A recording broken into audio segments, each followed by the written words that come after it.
በስመ አብ ወወልድ ወመንፈስ ቅዱስ ወአሐዱ አምላክ አሜን።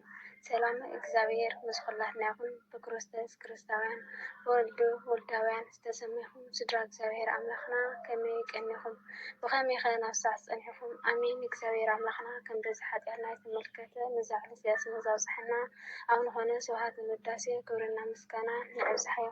ከምኡውን እግዚአብሔር አምላክ ክብሪ ብዛባ ክብርና ምስጋና ይብዝሓዮ። كمان تخطلتي ناي سماري وتبزخنكم بيتسبنا كمبينياخاتم نحنا سلامينا سبسكرايب እናገበርኩም ሸር እናበልኩም ቤተሰብ ንክትኾና ብትሕትና እንዳው እሺ መዝሙር ብምዝማር ክስም ቅድስት ድንግል ማርያም ከመሓፂና ክዝምር ሓቢርና ንዘምር።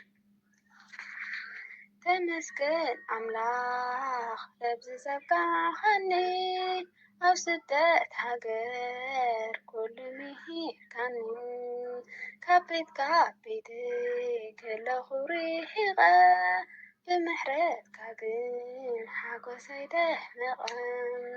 ተመስገን አምላኽ ለብዚ ዘብቃኸኒ ኣብ ስደት ሃገር ኩሉ ምሂርካኒ ካብ ቤት ከለኹ ርሒቐ ብምሕረትካ ግን ሓጎሰይ ደመቐ። ንስጋ ጋዓከ ካባኻ ርሒቀ ብናይ ዓለም ረኽሰ ሰኺረ ወዲቐ ፈቃር ኣምላኸይ ንምድሓን ስልት ኣውፂኻኒ ኢኻ ካብ ሓጢኣትካ ዝምት።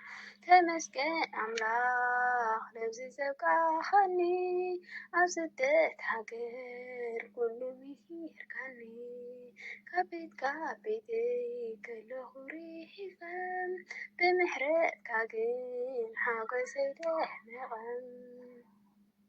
ኣብቲ ምድሪ በዳ ወዲቕና ከለና ዝብላዕ ዝስተ ገለ እውን ዘይብልና ኣምላኽ እስራኤል ነይሩ ምሳና ኣብ ማእኸልና ኮይኑ እናደገፈና።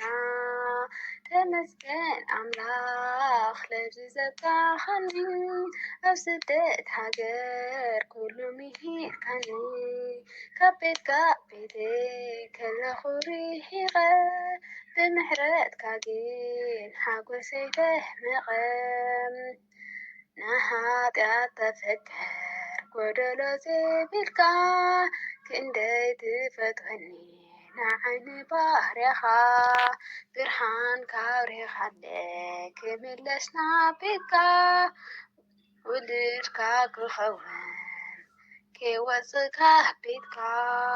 ተመስገን አምላኽ ነብዚ ዘብቃኸኒ ኣብ ስደት ሃገር ኩሉ ምሂርካኒ ካብ ቤት ከለኹ ርሒቐ ብምሕረትካ ግን ሓጎሰይ ደመቐ።